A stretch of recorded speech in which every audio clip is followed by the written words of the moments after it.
When I was 16, I dropped out of school and I went to photography course. It was an amazing time in Iranian history. It was the peak of reform and lots of reformist newspapers, they started to open and I was covering all the events. And of course, after revolution and the war, photography became important.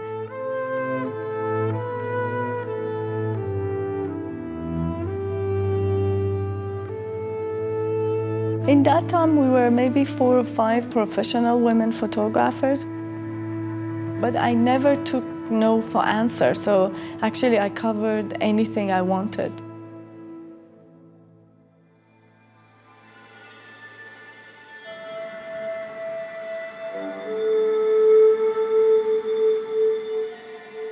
I like to bring across stories of people who are invisible.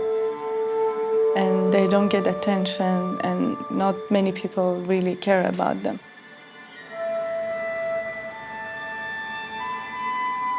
I don't want to be there that when they blow up a building or when they attack, because I'm not that brave, but I would like to take pictures of the effect of the decisions of politicians and lives of millions of people.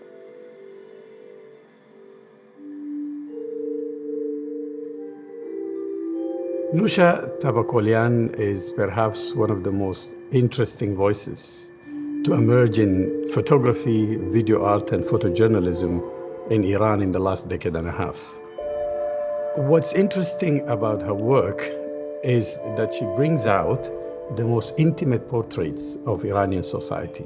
She moves between photojournalism and photography as art or video as art seamlessly. And in both cases, the aesthetics that she projects is highly intimate and yet very well connected to larger discourses that we see today in arts.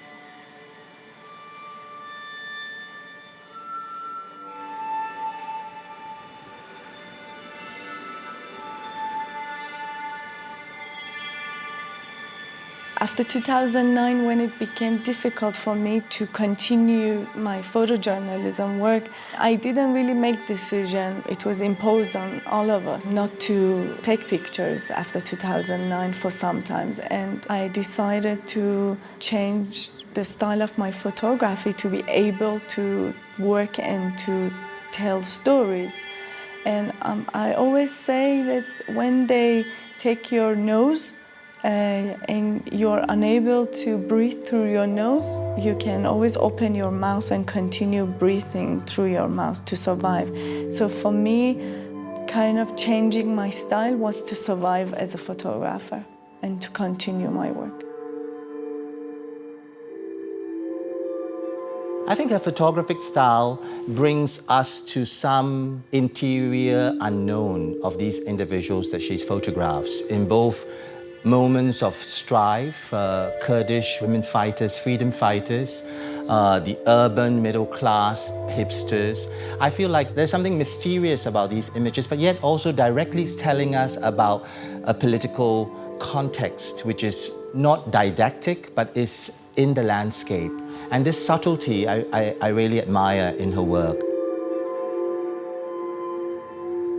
The money that I received from Prince Claus Award, I wanted to do something back for the people that I always photograph in Iran and outside of Iran. And I thought this is the best opportunity I can get to help the refugees. And as a photographer, you're always out there and you take from people, which is important because without photographers, their stories that will be untold. So I think our work is very important. But beside that, you know, it's a personal thing. I wanted to do something small back for the communities.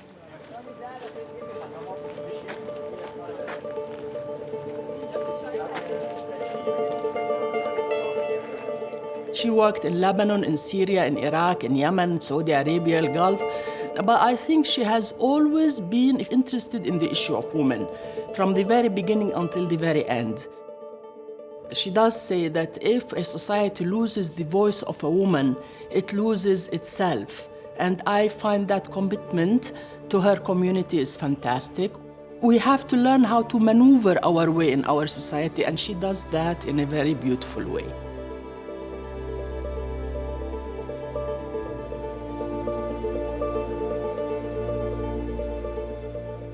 For me, the most important thing is to just be good at my work. And I think with that, you can show to many people that their idea that they have, it's wrong. I just do my photography because my world is my work. So I just continue to do that. And if I change some people's mind, I will be very happy. And if not, then it's not really my responsibility to change people's idea.